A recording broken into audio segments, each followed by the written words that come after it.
Let's kick things off by asking ourselves where money came from and how we've moved from one form of money to another. Centuries ago, cowrie shells were highly valued in Africa due to their rarity and utility as currency. However, when European traders realized their value in African markets, they began importing cowrie shells in large quantities from other places where shells were abundant.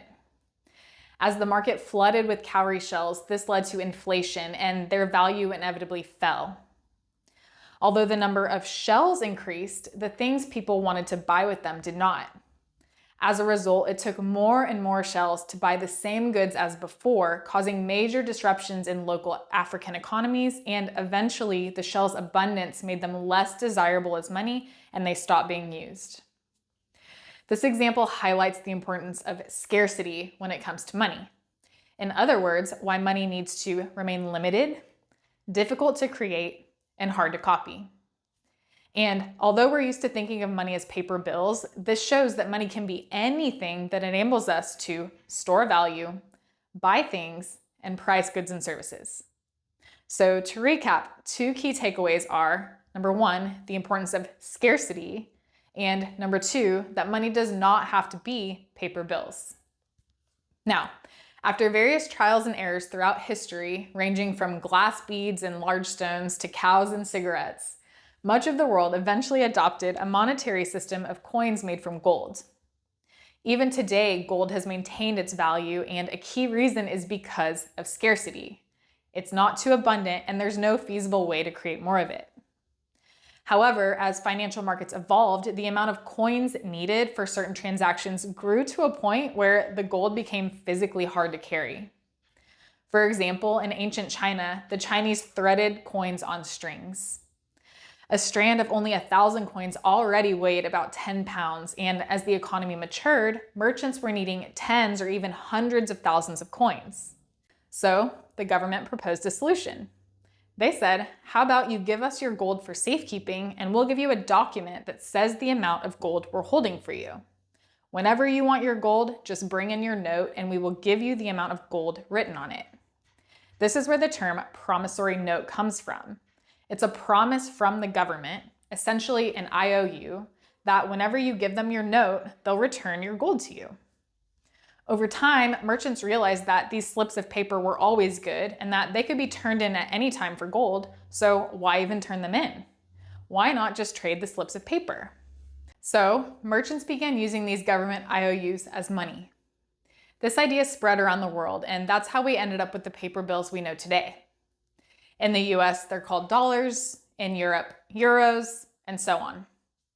Now, based on this, for every bill in the economy, there should be an equal amount of gold stored at the banks, and you should be able to take your dollars or your euros or whatever to the bank and trade them for an equal amount of gold that you've placed there for safekeeping. But that's not how things work anymore. The system I just described, where banks would literally trade paper notes for gold, is known as the gold standard. And that meant the amount of gold in the bank vaults matched exactly the amount written on all of the paper bills circulating in the economy. Well, what's happened over time is banks began issuing more IOUs into the economy than the gold that they physically store. Some refer to this as money printing, and many ask why governments would do this. There are different reasons, but here's one for context. In 1971, President Nixon took the US off the gold standard to fund the war in Vietnam. The war was becoming unpopular, so raising taxes to fund the war would have likely received a negative response. So instead, the Nixon administration took the US off the gold standard so that they could print the money that they needed. Some thought, well, at least taxes didn't go up, but there's a larger issue. Think back to what happened in Africa. When there was suddenly an increase in currency without an increase in goods, this led to inflation and ultimately the devaluation of their currency. In our economy, it works the same way. When there's suddenly an increase in currency without an increase in goods, prices start to increase and currencies start to lose their value. This is where crypto can become helpful, but before we dig in, there's a relevant concept to understand: centralization versus decentralization. The financial system I've just described is known as a fiat system. Fiat money is government-issued currency that is not backed by a physical, valuable good like gold. And fiat financial systems are centralized, which means that the authority is unified in one place. For example, in the US, that centralized authority is the Federal Reserve.